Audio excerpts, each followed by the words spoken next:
Boycott کیا گیا، جس کی وجہ سے نبی علیہ السلام کے صحابہ کو اپنی جان کی قربانیاں دینی پڑیں، جب تک نبی علیہ السلام کی سیرت کا وہ مرکزی پہلو اسے نہ سمجھ لیا جائے، اس وقت تک آپ علیہ السلام کی سیرت کو اپنانے کا سوال ہی پیدا نہیں ہوتا۔ اور آسان الفاظ میں بات کروں، نبی علیہ السلام کی سیرت کے دو پہلو ہیں۔ ایک پہلو وہ ہے جس کے ساتھ مشرکین مکہ کو کوئی اختلاف نہیں تھا۔ نبی علیہ السلام کی سیرت کا پہلو ہے نماز، روزہ، زکوٰۃ، حج، خیرات، صدقات۔ یہ میرے نبی کی سیرت کا وہ پہلو ہے جس کے ساتھ مشرکین مکہ کو اتفاق تھا۔ خوش اخلاقی،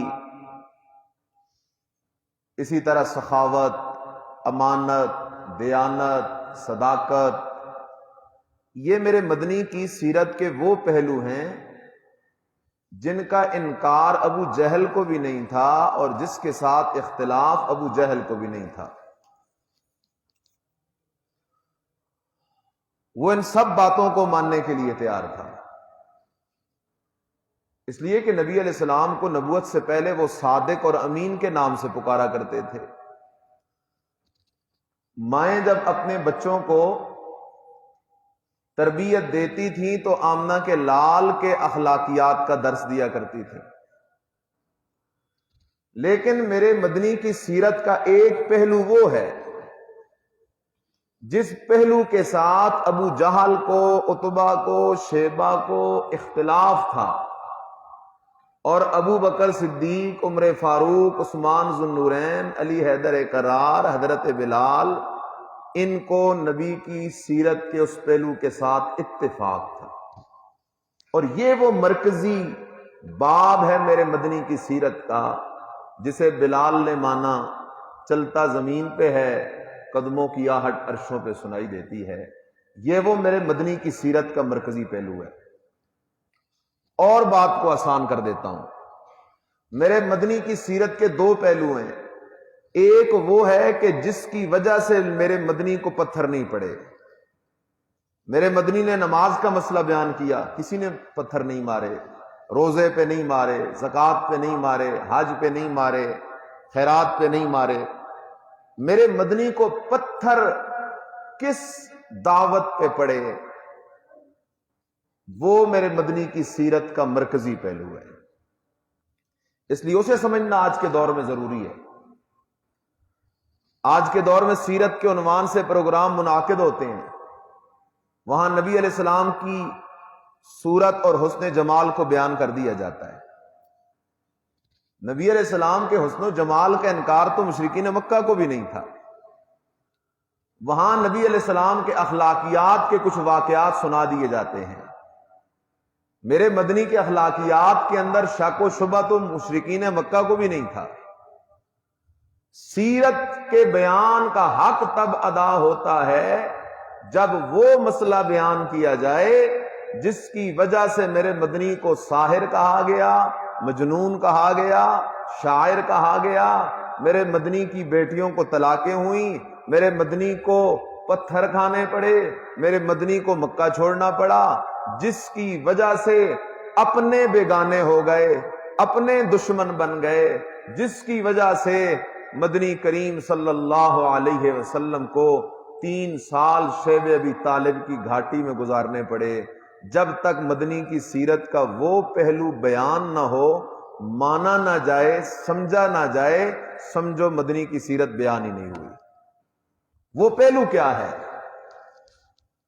میں اس مختصر نشست میں وہ پہلو آپ کے سامنے رکھتا ہوں۔ میرے مدنی کی سیرت کا وہ پہلو قرآن مجید نے جگہ جگہ اسے بیان کیا ہے۔ وہ دعوت کیا تھی؟ نبی علیہ السلام فاران کی چوٹی پہ کھڑے ہوئے اور فاران کی چوٹی پہ کھڑے ہو کے یہ چادر ہلائی، آ گئے برادری قوم کے لوگ، مشرکین مکہ آ گئے، نبی علیہ السلام نے اپنی سیرت کا بیان شروع کیا، کیونکہ میرے نبی کی سیرت کیا ہے؟ جو لوگ اللہ کو بھلا چکے تھے، غیر اللہ کے در کے پجاری بن گئے تھے، ان کو اللہ کے ساتھ جوڑنا یہ میرے نبی کی سیرت ہے۔ آپ علیہ السلام نے اعلان کیا، قولوا لا الہ الا اللہ تفلحوا، او میری قوم والو،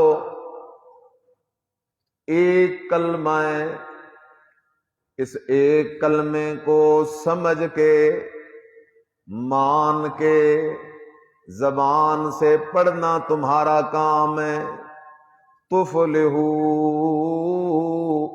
دنیا میں بھی کامیاب ہو جاؤ گے، آخرت میں بھی کامیاب ہو جاؤ گے۔ اب فرق یہ ہے کہ وہ عربی جاننے والے تھے اور ہمارے لوگ عربی نہیں جانتے۔ انہیں پتا تھا کہ لا الہ الا اللہ کا مطلب کیا ہے، اس لیے جیسے ہی نبی علیہ السلام نے فرمایا قولوا لا الہ الا اللہ تفلحوا، چاچا ابو لہب سب سے پہلے نبی علیہ السلام کو پتھر مار کے کہتا ہے تبا لک سائر الیوم۔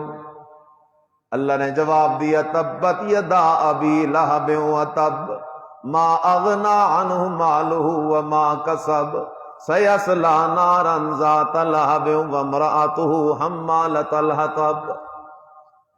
سیرت شروع ہوئی، ساتھ پتھر لگنے شروع ہو گئے۔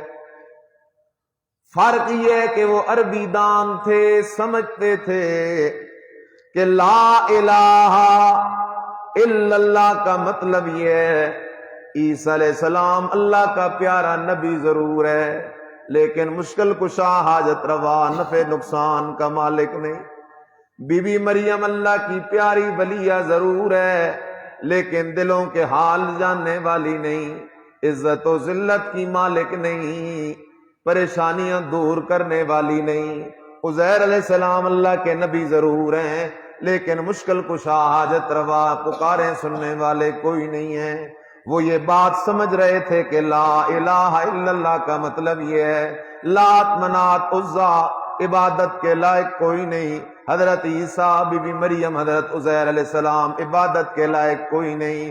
وہ سمجھتے تھے کہ لا الہ الا اللہ کا مطلب یہ ہے سجدہ صرف اللہ کا حق ہے، رکوع صرف اللہ کا حق ہے، طواف صرف اللہ کا حق ہے، منت صرف اللہ کا حق ہے، منوت صرف اللہ کا حق ہے، چڑھاوا صرف اللہ کا حق ہے، غائبانہ پکار صرف اللہ کا حق ہے۔ وہ سمجھتے تھے کہ لا الہ الا اللہ کا مطلب یہ ہے ہم جو لات منات عزا کے نام پہ بکرے چھترے ذبح کرتے ہیں یہ کام ٹھیک کوئی نہیں ہے، ہم جو لات منات عزا کو سجدے کرتے ہیں یہ کام ٹھیک نہیں ہے۔ وہ عربی دان تھے، الہ کا معنی سمجھتے تھے، اور ہمارا دوست مسلمان بھائی اسے الہ کے معنی کا نہیں پتا۔ اس لیے بچپن کے اندر ماں باپ نے پڑھا تو دیا لا الہ الا اللہ محمد الرسول اللہ، لیکن کلمے کا معنی نہیں پتا، اس لیے لا الہ الا اللہ بھی پڑھتا ہے، قبر کو سجدہ بھی کرتا ہے، لا الہ الا اللہ بھی پڑھتا ہے، قبر کے گرد چکر بھی لگاتا ہے، لا الہ الا اللہ بھی پڑھتا ہے، غیر اللہ کے نام کی نظر نیاز بھی دیتا ہے، لا الہ الا اللہ بھی پڑھتا ہے، مصیبتوں میں اللہ کے سوا غیروں کو پکارتا بھی ہے، لا الہ الا اللہ بھی پڑھتا ہے، عقیدہ رکھتا ہے کہ فلاں عالم الغیب ہے، فلاں دلوں کے حال جاننے والا ہے۔ نہ میرے عزیزا، میرے مدنی کی سیرت کو اگر سمجھنا چاہتا ہے تو لا الہ الا اللہ کو سمجھ لے۔ یہ وہ دعوت ہے جس کے لیے میرے نبی نے مارے کھائیں، یہ وہ دعوت ہے جس کی وجہ سے میرے مدنی کو ساحر کہا گیا، مجنون کہا گیا، دیوانہ کہا گیا۔ اگر تجھے یہ بات سمجھ نہ آئے، میں قرآن کا ایک حوالہ تجھے دینے لگا ہوں، یہ میرے سامنے اللہ کا قرآن ہے، سورت کا نام سورہ صافات ہے، پارہ نمبر 23 ہے، آیت نمبر 35 ہے۔ اللہ فرماتے ہیں انہم کانوا اذا قیل لہم لا الہ الا اللہ یستکبرون ویقولون اَإِنَّا لَتَارِكُو آلِهَتِنَا لِشَاعِرٍ مَجْنُونٍ۔ اللہ کہتے ہو لوگو اب میں تمہیں بتاتا ہوں سارے نبیوں کی سیرت کا خلاصہ ہے لا الہ الا اللہ۔ میرے سارے نبی جب لوگوں کے سامنے یہ لا الہ الا اللہ والی دعوت رکھتے تھے، یستکبرون، ہر دور کے کافر آگے سے یستکبرون غصے کرتے تھے، یستکبرون لڑائیاں کرتے تھے، یستکبرون اٹھ کے نکل جایا کرتے تھے، یستکبرون کہتے تھے ہم تیری بات کوئی نہیں سنتے، یستکبرون کہتے تھے ہم باپ دادا کا دین نہیں چھوڑ سکتے، وَيَقُولُونَ آگے سے کہتے اَإِنَّا لَتَارِكُو آلِهَتِنَا لِشَاعِرٍ مَجْنُونٍ۔ نبی کو کہتے تو تو شاعر ہے، تو تو مجنون ہے، ہم شاعر مجنون کی بات نہیں ماننے والے۔ اس لیے خیال کرو میرے بھائی، سارے نبیوں کی سیرت کا خلاصہ ہے لا الہ الا اللہ۔ یہ عام کلمہ نہیں، یہ کلمہ نجات ہے، یہ کلمہ جنت کی کنجی ہے، لیکن تب جب اس کو سمجھ کے پڑھ۔ کیا مطلب ہے لا الہ الا اللہ کا؟ خیال کرو میرے عزیزا، 3 درجے ہیں، ایک درجہ ہے ولایت کا، دوسرا درجہ ہے نبوت کا، تیسرا درجہ ہے الوہیت کا۔ ولیوں کی ولایت برحق ہے، نبیوں کی نبوت برحق ہے، اور اللہ کا وحدہ لا شریک لہ ہونا برحق ہے۔ ولی ولی ہے، اللہ کے شریک کوئی نہیں، نبی نبی ہے، اللہ کے شریک کوئی نہیں۔ قرآن یہی درس دیتا ہے ولیوں کو ولی مان، نبیوں کو نبی مان، اللہ کو وحدہ لا شریک مان، اور عقیدہ یہ بنا لا الہ۔ نبی اللہ کے پیارے ضرور ہیں لیکن الہ کوئی نہیں۔ لا الہ، ولی اللہ کے پیارے ضرور ہیں لیکن الہ کوئی نہیں۔ لا الہ، فرشتے اللہ کی عبادت گزار مخلوق ضرور ہیں لیکن الہ کوئی نہیں۔ لا الہ، عیسیٰ علیہ السلام، عزیر علیہ السلام، سارے نبی، بی بی مریم اللہ کی پیاری ضرور ہیں لیکن الہ کوئی نہیں۔ الہ کا کیا معنی؟ الہ کسے کہتے ہو میرے عزیزا؟ 20ویں پارے کی ابتدا میں چلنا، اللہ نے الہ کے معنی ذکر کیے ہیں، وقت نہیں ہے تفصیل کا، صرف اختصاراً میں تجھے الہ کے معنی بتانے لگا ہوں۔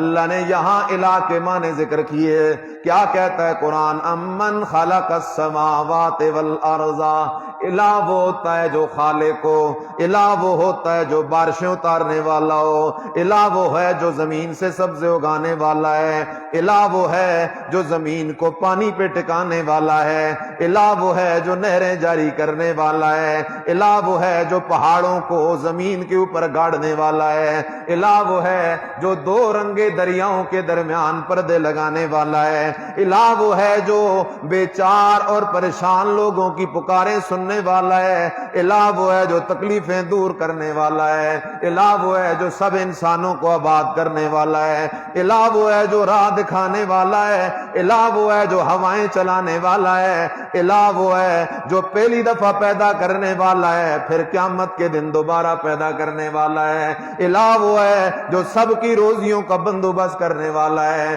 یہ سارے الہ کے معنی ہیں، ان سارے معنوں کو دماغ میں رکھ کے سوچنا، نبی اللہ کے پیارے ضرور ہیں ولی اللہ کے پیارے ضرور ہیں، لیکن وہ کوئی چیز پیدا کرنے والے کوئی نہیں، بارشیں اتارنے والے کوئی نہیں، سبزے اگانے والے کوئی نہیں، زمین کو پانی پہ ٹکانے والے کوئی نہیں، نہریں جاری کرنے والے کوئی نہیں، پہاڑوں کو گاڑنے والے کوئی نہیں، دو رنگے دریاؤں کے درمیان پردے لگانے والے کوئی نہیں، پکاریں سننے والے کوئی نہیں، بیماریاں تکلیفیں دور کرنے والے کوئی نہیں، رستے دکھانے والے کوئی نہیں، ہوائیں چلانے والے کوئی نہیں، پہلی دفعہ اور قیامت کے دن دوبارہ پیدا کرنے والے کوئی نہیں، روزیاں دینے والے کوئی نہیں، لا الہ الا اللہ، الہ اکیلا اللہ ہے، اللہ کے سوا کوئی نہیں۔ یہ ہے میرے مدنی کا وہ پہلو جس کی وجہ سے میرے مدنی کے ساتھ اختلاف ہوا۔ کیسا اختلاف ہوا؟ مشرکین مکہ کا ایک جرگ آ گیا ابو طالب کے پاس۔ ابو طالب بڑا نعت خوان تھا، سید تھا بڑا، اور اسے اپنے بھتیجے نبی علیہ السلام سے پیار بھی بڑا تھا، لیکن اس نے لا الہ الا اللہ کو نہیں مانا۔ ایک دن نبی علیہ السلام شہر کے ایک چوک میں گئے، وہاں جا کے دعوت دی، قولوا لا الہ الا اللہ تفلحوا۔ ابو جال بدماش نے کہا کون ہے جو اس کی بےزتی کرے؟ کچھ لوفر قسم کے بد نصیب جوان آئے، انہوں نے نبی علیہ السلام کی توہین کی۔ آپ علیہ الصلوۃ والسلام گھر لوٹ کے آئے، آپ کی توہین کی، آپ پہ گند پھینکا، گھر پہنچے دیکھا چاچا ابو طالب بیٹھا ہے، پوچھتا ہے بھتیجا تیرے ساتھ یہ زیادتی کس نے کی ہے؟ فرمایا چاچا تیری قوم کے سرداروں نے کی ہے۔ ابو طالب نبی علیہ السلام کو یوں ہاتھ سے پکڑتا ہے، کہتا ہے چل میرے ساتھ۔ اس چوک کے اندر لے کے جاتا ہے، تلوار ہاتھ میں ہے، اور کہتا ہے جس نے میرے بھتیجے کے ساتھ زیادتی کی ہے وہ سامنے آ جائے۔ نبی علیہ السلام کا بدلہ لیتا ہے۔ بدلہ لینے کے بعد نبی علیہ السلام کو لے کے گھر کی طرف آ رہا ہے، نبی علیہ السلام رو رہے ہیں۔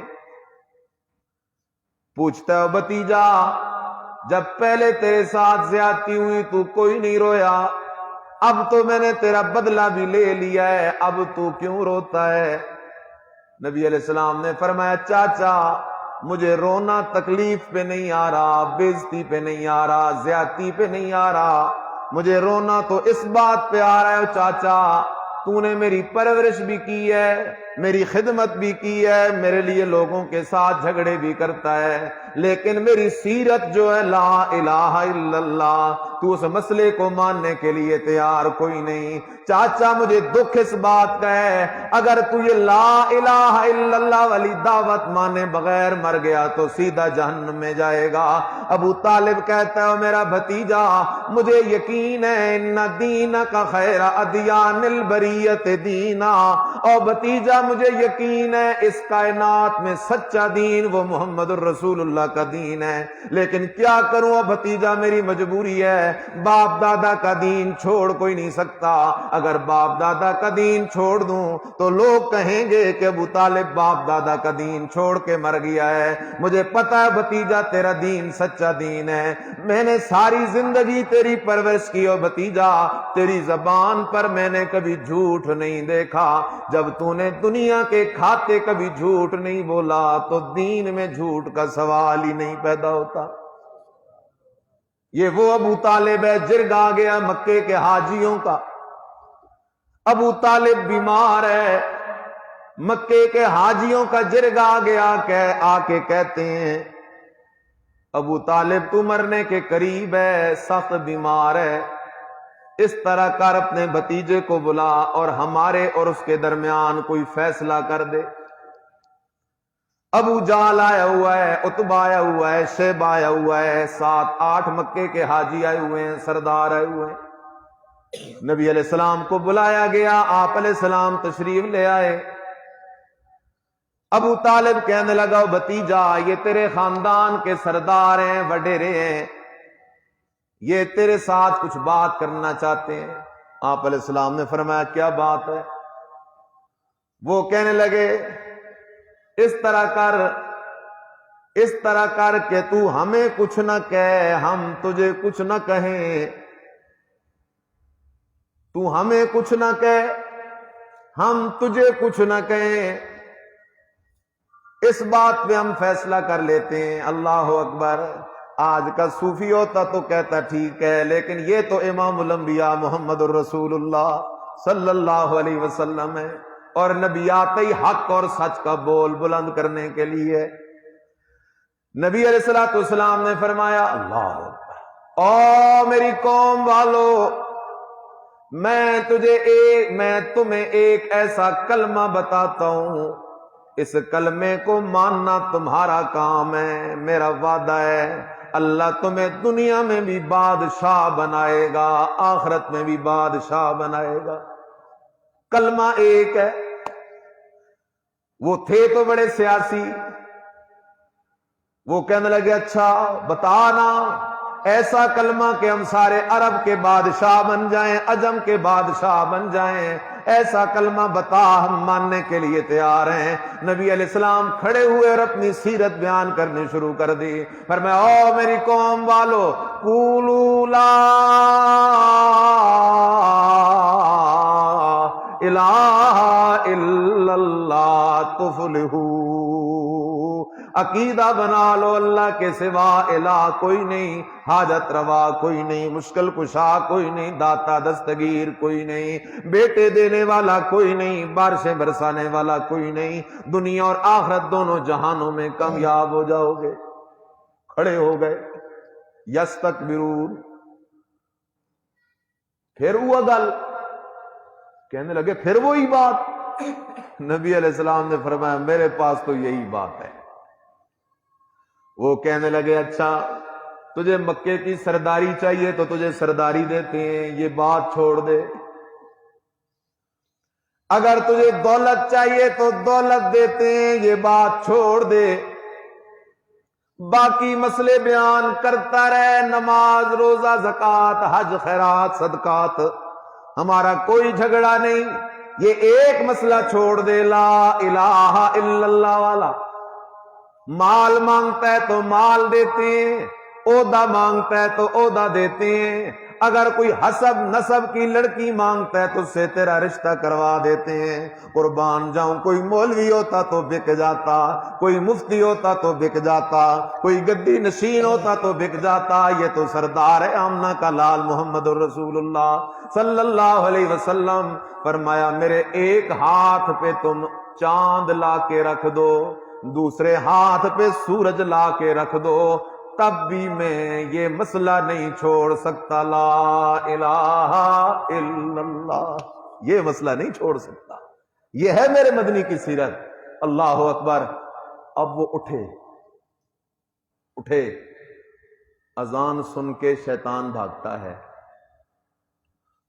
اور اللہ کا قرآن سن کے، رب کی توحید سن کے شرک کا بیمار بھاگتا ہے۔ بھاگنے لگے اور جاتے جاتے کیا کہنے لگے؟ قرآن نے وہ بات کی ہے، اجعل الآلہۃ الہا واحدا، کہنے لگے یہ عجیب ہے۔ نبی علیہ السلام کے بارے میں کہنے لگے یہ عجیب ہے، کہتا ہے سارے الہوں کو چھوڑ دو، لات کو چھوڑ دو، منات کو چھوڑ دو، عزا کو چھوڑ دو، حبل کو چھوڑ دو، عیسیٰ علیہ السلام، عزیر علیہ السلام، بی بی مریم کی عبادت پوجا چھوڑ دو، سارے الہوں کو چھوڑ دو، ایک الہ کو مان لو۔ یہ ایک الہ کی باتیں کرتا ہے۔ اللہ اکبر۔ آج کے دور میں بھی جب ہم یہ بات کرتے ہیں نا، کئی دوست پر جب ہم کہتے ہیں نا مشکل کشا اکیلا خدا، حاجت روا اکیلا خدا، عالم الغیب اکیلا خدا، داتا اکیلا خدا، دستگیر اکیلا خدا، روزیاں دینے والا اکیلا خدا، بیٹے دینے والا اکیلا خدا، نفع کا مالک اکیلا خدا، زندگی کا مالک اکیلا خدا، موت کا مالک اکیلا خدا۔ آج بھی کئی بیمار ذہن پریشان ہو جاتے ہیں، او جی بادشاہ ہوئے تا نبیوں نو مندے ہی نہیں، کہندے نے سب کچھ کرن والا اکیلا اللہ۔ ہاں میرے بھائی، مکے والے بھی یہی کہہ رہے تھے، اجعل الآلہۃ الہا واحدا، محمد کہتا ہے سب کو چھوڑ دو، ایک کو مان لو۔ نبیوں کو نبی مان، ولیوں کو ولی مان، اللہ کو وحدہ لا شریک مان۔ اجعل الآلہۃ الہا واحدا، یہی بات یوسف علیہ السلام نے جیل میں کی تھی، قیدیوں کو کہا تھا اَأَرْبَابٌ مُتَفَرِّقُونَ خَيْرٌ أَمِ اللَّهُ الْوَاحِدُ الْقَهَّارُ۔ اور میرے جیل کے ساتھیوں، بہت سارے رب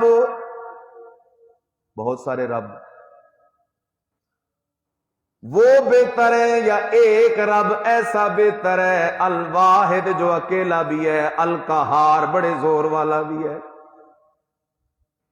یہی بات کی تھی حضرت یوسف علیہ السلام۔ ارباب متفرقون کا کیا مطلب؟ وہ رب تو نہیں تھے،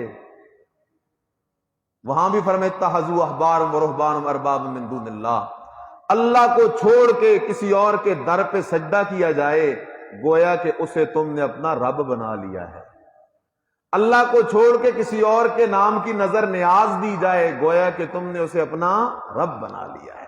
اس لیے فرمایا، تو ایک ہی بات کی، اس لیے کہ اجعل الآلہۃ الہا واحدا ان ھذا لشیء عجاب وانطلق الملأ منهم ان امشوا واصبروا علی آلہتکم۔ وہ سردار اٹھ گئے، غصے میں نکل گئے، یہ تو مانتا ہی کوئی نہیں ہماری بات، اور کہنے لگے نکلو نکلو، اور اپنے باپ دادا کا دین کبھی بھی نہیں چھوڑنا، ڈٹے رہو اپنے باپ دادا کے دین پہ۔ آگے کہنے ما سمعنا بہذا فی الملۃ الآخرہ۔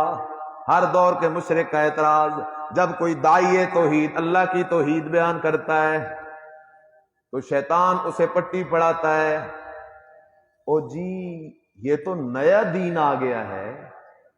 انہوں نے نبی علیہ السلام پہ بھی اعتراض کیا، یہ تو نیا دین آ گیا ہے، ما سمعنا بہذا فی الملۃ الآخرہ ان ھذا الا اختلاق، نہیں ہے یہ مگر نری گھڑنتو بات ہے، اپنی طرف سے بنائی ہوئی بات ہے۔ اس لیے میرے عزیز خیال کر، میرے مدنی کی سیرت کے دو پہلو ہیں، ایک وہ پہلو ہے جسے مکے والا بھی مانتا تھا، ایک وہ پہلو ہے جس میں مکے والے کو اختلاف تھا۔